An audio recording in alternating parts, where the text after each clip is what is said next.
Армысыздар, халқым, қош келдіңіздер жұлдызды ақиқатқа. Сөзді бастамас бұрын тіркеліп, комментарий жазып, қоңыраушаны түртіп кетіңіздер.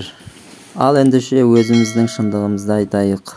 Отандық танымал Тұрсынбек Қабатовтың жұбайы Мөлдір Мұханова тоқал алып беруге үзіліс кезінде қарсы екенін айтты, және де өз ойын, өз пікірін айтты, жеткізді. Мен кез келген әйел сияқты тоқал алуына қарсымын, бірақ сондай шешім қабылдап жатса жол ашық деймін, бірақ бірге тұрмаймын, дейді Мөлдір Мұханова.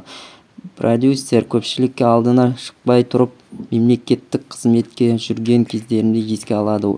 Мен 15 жыл департаментте мемлекеттік қызметкер болып жұмыс істедім. Бүкіл мемлекеттік мекемелерінде бюджеттік есебімен ашып, қай жаққа қай ақша кетіп жатқанын анық білетін едім. Қай шенеулік қанша ақша алып жатқанын да білетін едім. Есепте жылдың аяғына жабысамыз. Түнгі сағат 2-3-ке дейін жұмыс істейміз, жұмыс жасаймыз. Қош айтыстым.